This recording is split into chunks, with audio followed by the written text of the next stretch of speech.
So in the sliding contact bearing, first we will see what is the bearing, and then the classification of bearing, then we will come to the sliding contact bearing. So what is bearing? Bearing are the machine element which are used to support the rotating members. Like if you are having a wheel, that wheel is needs to rotate, but your chassis is not. So that's why the bearing is a support between your wheel and the chassis, where it will support the machine element and it acts as a rotating member, support of the rotating member.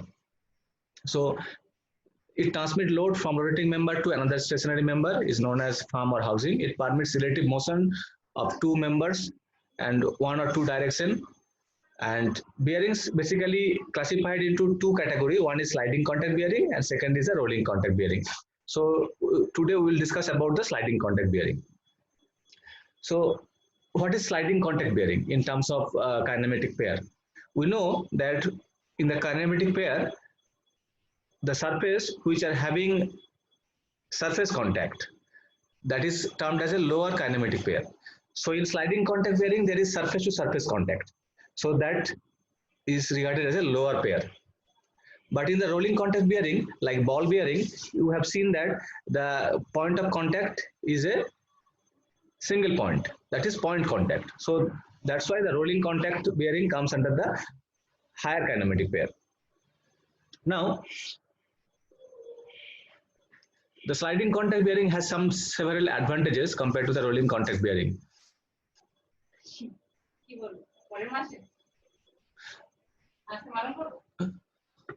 The first is the design of the bearing housing is simple. Second one, it occupies less radial space and more compact, economical, and the design of the shaft is simple. It can operate more silently and it produces less noise. It has good shock and load absorbing capacity. It is ideally suited for medium or high speed rotation. This sliding contact bearing also has some disadvantages, like its frictional power is power loss is more. It needs good attention and needs lubrication, so the maintenance cost is high. They're normally designed to carry radial load or axial load only.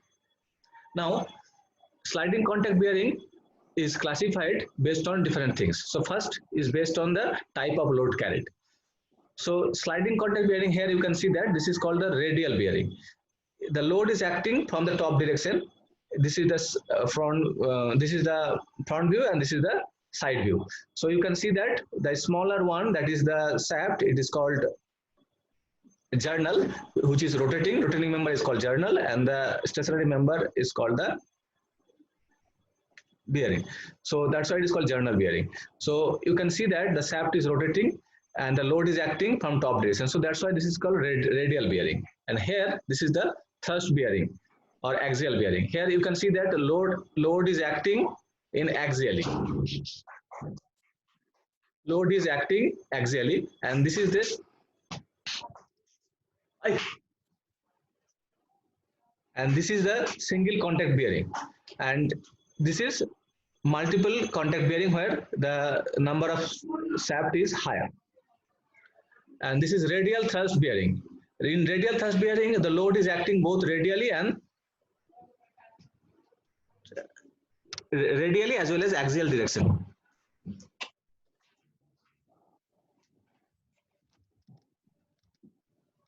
And the second one, based on the type of lubrication, sliding contact bearing can be categorized into three categories. One is thick film, thin film, and boundary lubrication. In thick film, you can see that there is no metal to metal contact. The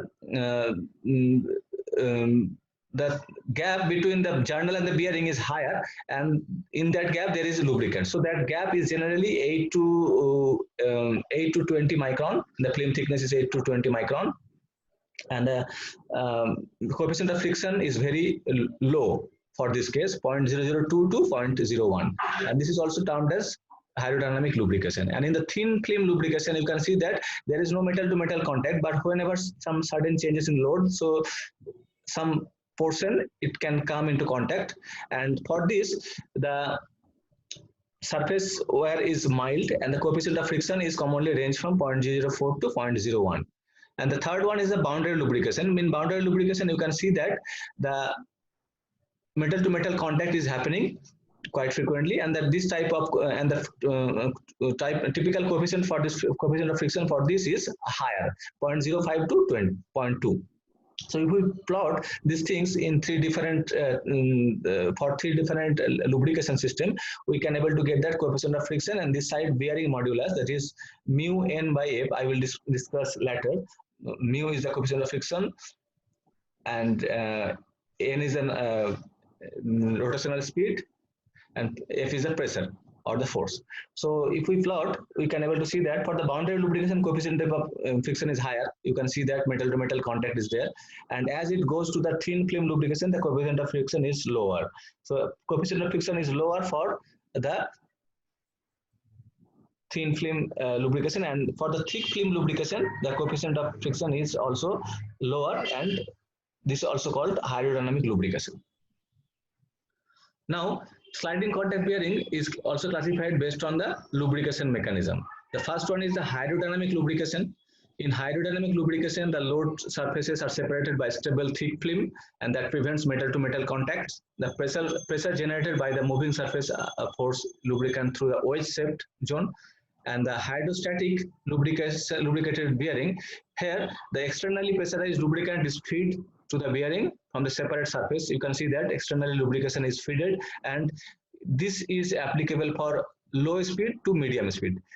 It is not rotating, but the film is separated by the hydrostatic pressure of that lubricant. Third one is the elastohydrodynamic lubricated bearing.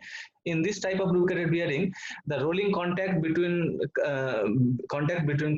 two surfaces comes under this category, and a very thin film is generated, and metal to metal contact is happening, and due to the surface smoothness, this goes sliding, like in the gear, rolling bearing, cam. This metal to metal contact is there, but due to the surface good surface finish and thin film, this is sliding. So that is called hydrodynamic lubricated bearing. Then boundary lubricated bearing. In this boundary lubricated bearing, it is speed of the bearing is inadequate, and less quantity of lubricant is delivered to the bearing. Then in this then the increase of bearing load is happening, and any of this prevent to the formation of this thick film lubrication, establish a continuous metal to metal contact. Often bearing operating in such situation are called boundary lubrication bearing. Next is the last one, that is solid film lubrication bearing. In solid film, we know that graphite is a solid lubricant. So in solid film lubricants such as graphite, molybdenum, disulfate, or their combination is used to withstand the high operating temperature, and this type of bearing is commonly in furnace application it is used. Next, sliding contact bearing needs some good lubricant. So what are the properties of good lubricant? Good lubricant properties are those like it should give rise to low friction, it adhere to the surface and reduce the wear, it should protect the system from corrosion, it should have good cleaning effect of the surface, carry away much heat from the surface, thermal expansion and oxidable stability, good thermal durability, also have anti-foaming ability, compatible with seal material, that means no lubricant should not be leakage, and also it's the last one is should be economical. Then we are coming to another term related to that lubricant, that is viscosity. Viscosity, already we know that is a measure of degree of fluidity of a liquid. It is a physical property by virtue of which oil is able to form, retain and offer resistance to the shearing a buffer film under heat and pressure. So this viscosity is very important parameter for the choosing the lubricant, and the unit of this viscosity in SI unit is kg meter per second. Another important term, that is viscosity index. Viscosity index is nothing but how the viscosity is changing with the temperature. So there are some lubricant which are independent of the temperature effect, and which are is mostly depend on the temperature. So Pennsylvania crude oil is viscosity regarded as viscosity index 100, which means it goes least change of viscosity with temperature. And Gulf Coast oil viscosity index regarded as 0, which means it is the greatest change with the temperature. So the greatest change with that effect of temperature is regarded as viscosity index 0, and that oil which is does not change with the effect of temperature is regarded as viscosity index 100. And all other type of oil will come in between these two, 0 to 100. So there is a process of measuring the viscosity index for unknown. U is the unknown parameter. So viscosity index for unknown oil is L minus U by L minus H into 100. L is the standard viscosity of standard oil, 0 degree viscosity index, 100 degree Fahrenheit, 0% at 100 degree Fahrenheit, and H is the viscosity index 100 at 100 degree Fahrenheit, and U is the unknown oil for which the viscosity needs to be determined. Then sliding contact bearing also, we can see that it is full journal bearing or partial journal bearing or fitted journal bearing. Now I will explain how the hydrodynamic lubrication is happening or acts. So you can see that this is journal, this is bearing, and the inner one, the shaft, is called the journal.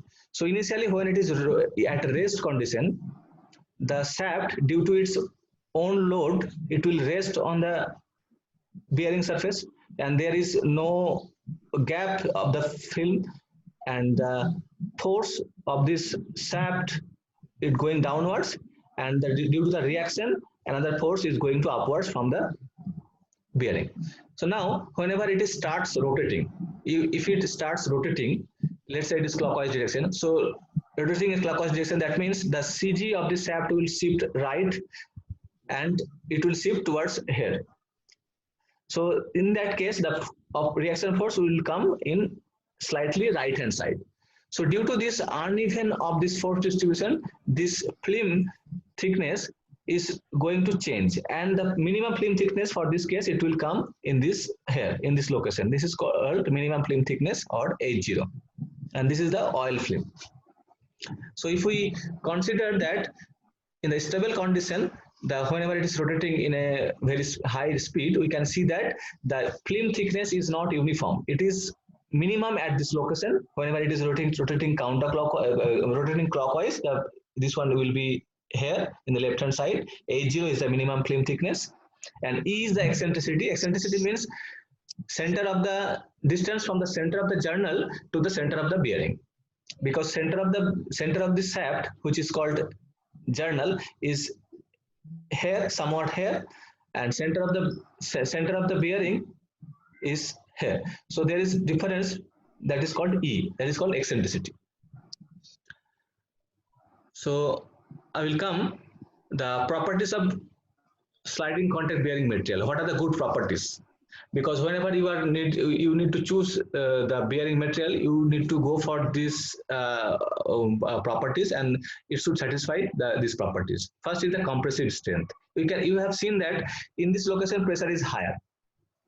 In this location pressure is higher, so the bearing material should have good compressive strength to withstand the pressure at the higher location. Fatigue strength. Bearing material should have sufficient fatigue strength so that it can withstand the repetitive load. Comfortability. The ability of the bearing material to accommodate shaft deflection and the bearing inaccuracies by the plastic deformation. Fourth one, embeddability. The ability of the bearing material to accommodate small particles like dust, foreign objects. Bondability. Many high capacity bearing material made of bonding and more thin layers of bearing material with high strength of steel shell. Sixth,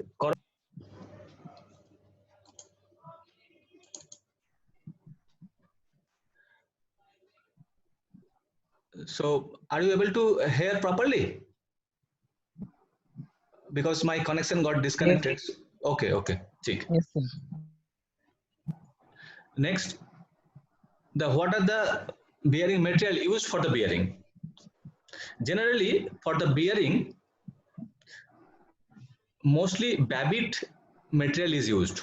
Babbitt is a tin based or lead based material, and which is satisfy all the bearing characteristics, bearing material criteria as we have discussed in the previous slide. So Babbitt material is recommended for the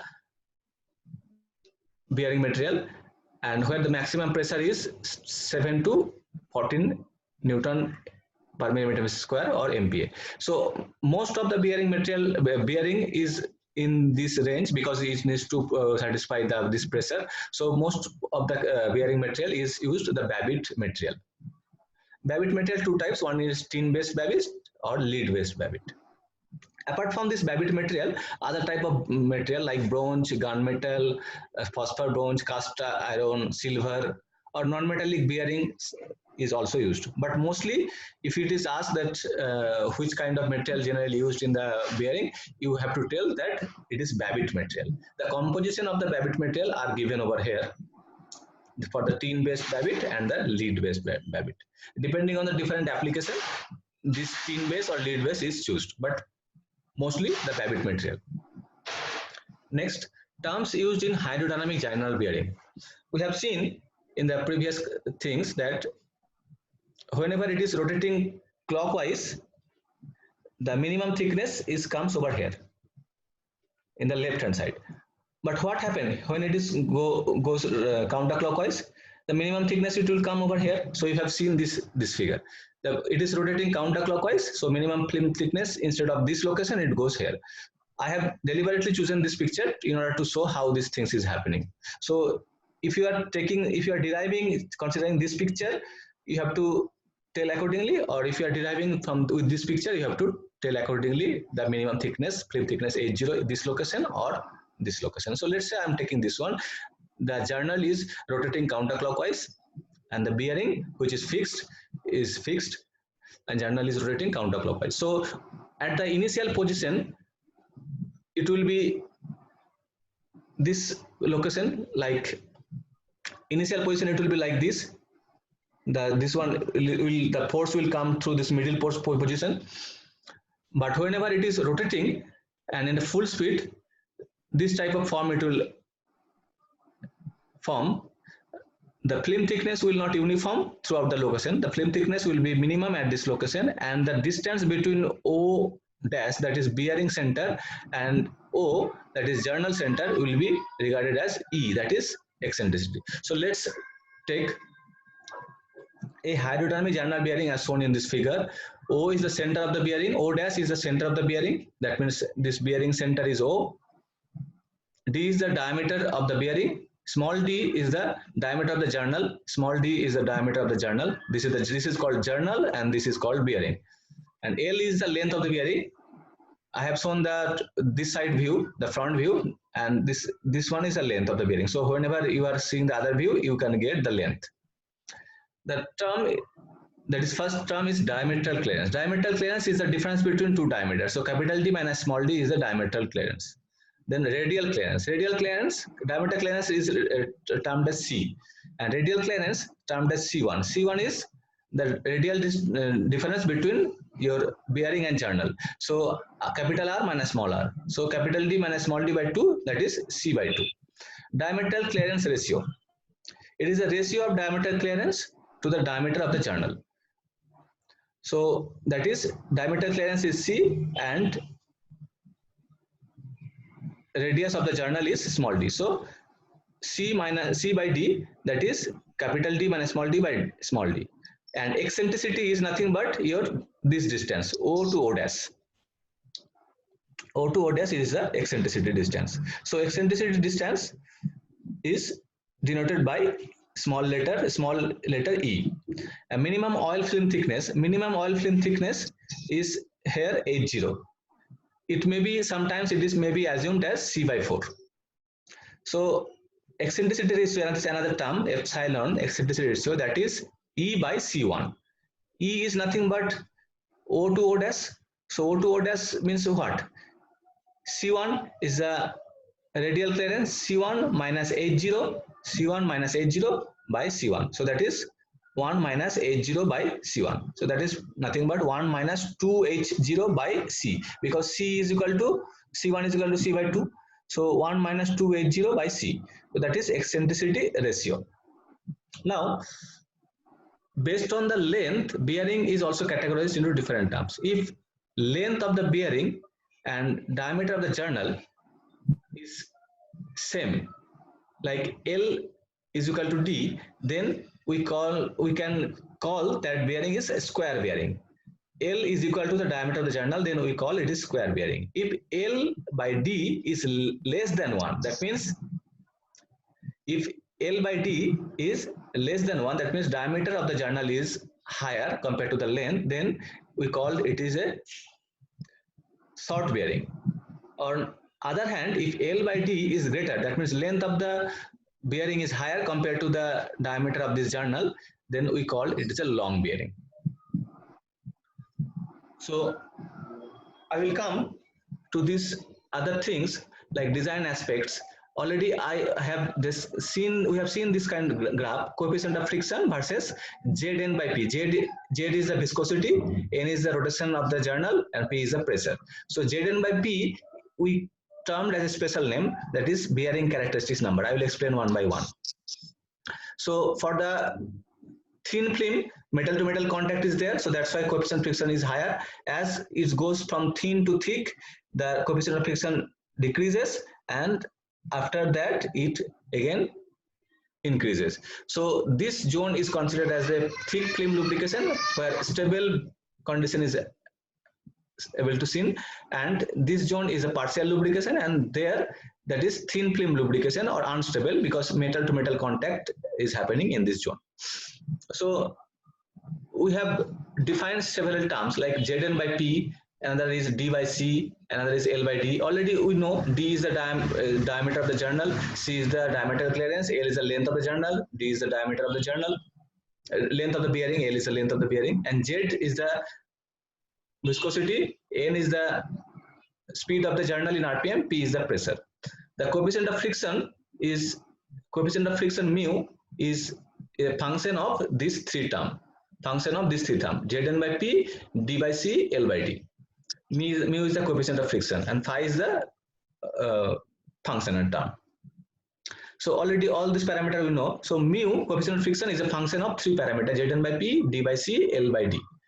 And Zn by P is termed as a bearing characteristics number. It is a dimensionless number, and variation of this coefficient of friction operating values, bearing characteristic number Zn by P, is obtained by Mackey's equation. Mackey's brother, they have invented this equation, this term, and actual test friction case Zn by P, it should be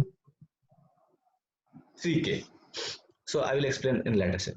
So coefficient of friction mu is, we can determine from this formula, 33 divided by 10 to the power 8 Zn by P, D by C plus K. K is the correct factor to correct the end leakage.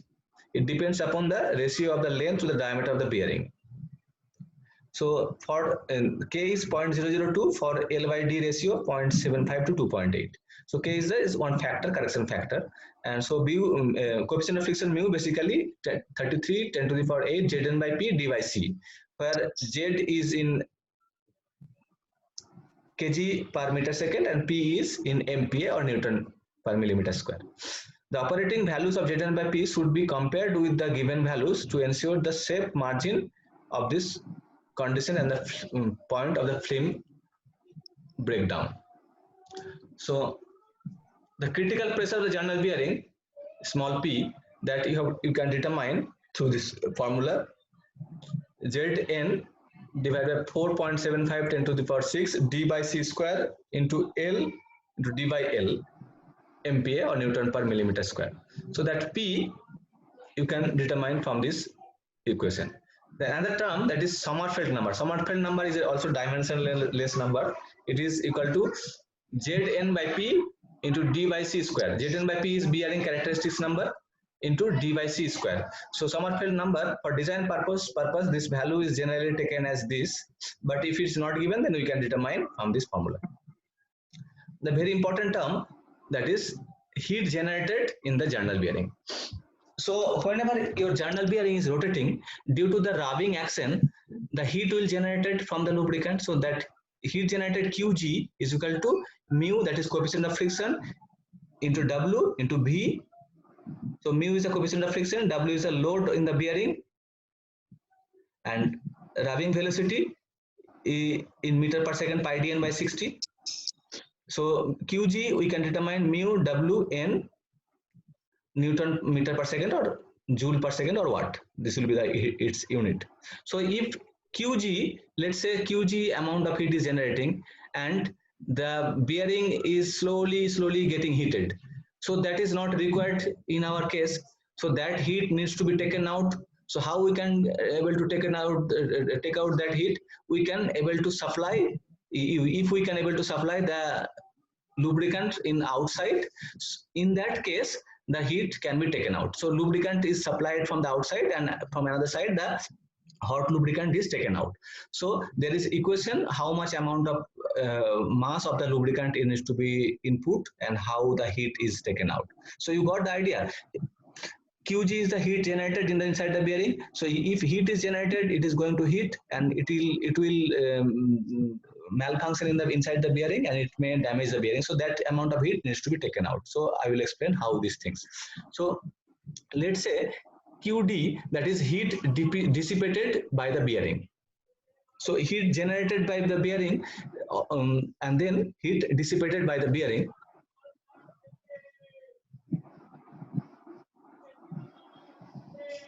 So Qd is equal to C into A into Ta minus Tb minus Ta. C is the heat dissipation coefficient. A is the projected area. Projected area is nothing but pi into d into L. For a shaft, projected area is pi d and length is L, so pi dl. L into d. It will be L into d. That means shaft diameter of the shaft into length.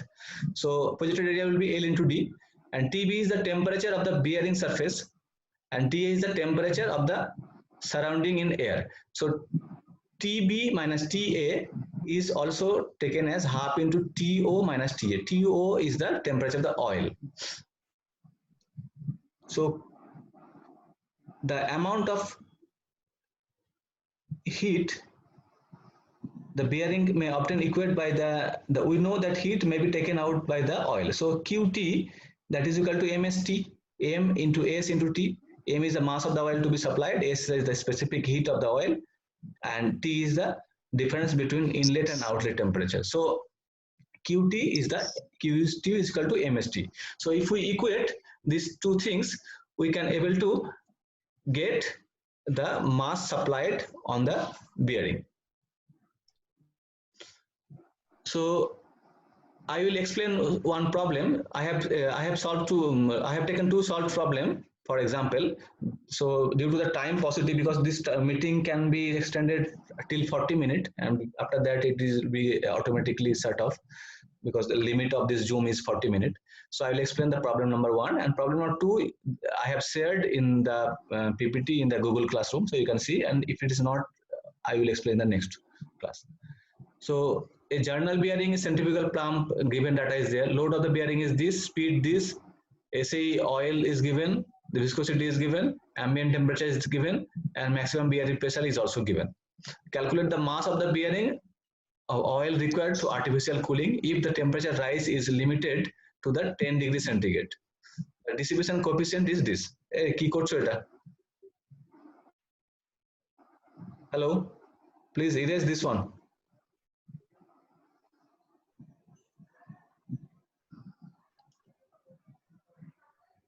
Okay.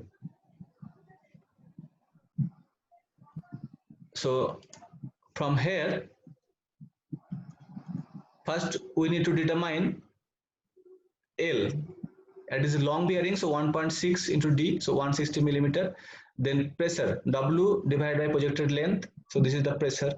Then we need to find out bearing characteristics number, Zn by P. So Zn by P is this one. So from the Mackey's, we know that 3K is equal to Zn by P. So K is becomes 9.33.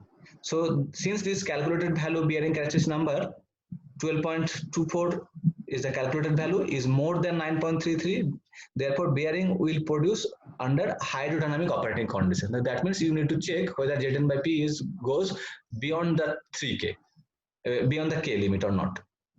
So it is going beyond the K limit, so that means it is going under the hydrodynamic condition. Now, first, the clearance ratio we can determine, C by D is this. From there, we can determine the coefficient of friction with this formula, and end leakage correction factor 0.002. So this is the coefficient of friction. Then heat generated Qg is equal to mu W into V, mu W into V. W we have calculated into V we have calculated. So this is the things. And then heat dissipated Qd is equal to C into A into Tb minus Ta. So from there we can calculate Qd. And we know that Tb minus Ta is equal to half To minus Ta. So from there we can calculate, this is the Tb minus Ta, and Qd is equal to this.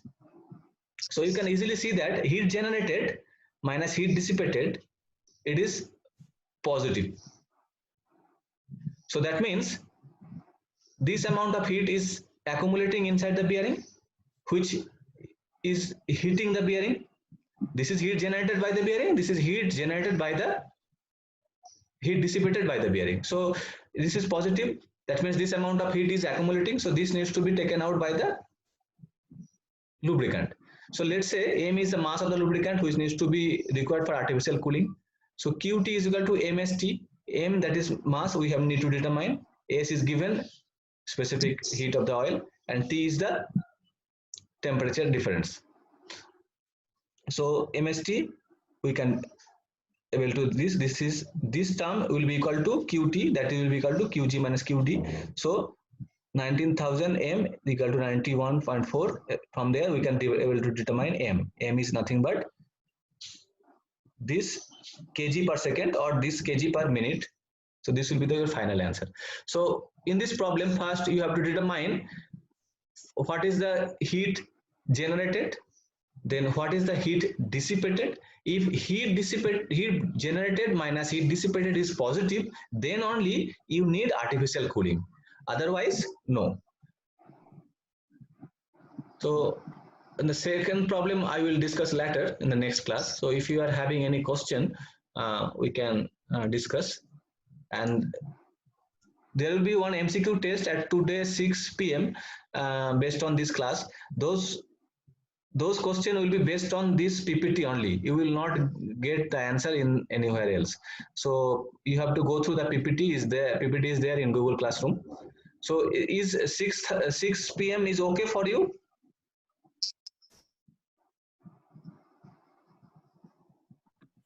Abhishek, is 6 p.m. is okay for you, or is there any? Okay. So at 6 p.m. there will be one MCQ test based on this class. So if you are having any question, you can ask me, and this meeting will end another 3.5 minutes because it is showing 40 minutes. It will, after 40 minutes it will auto cut. So if you are having any question, you ask.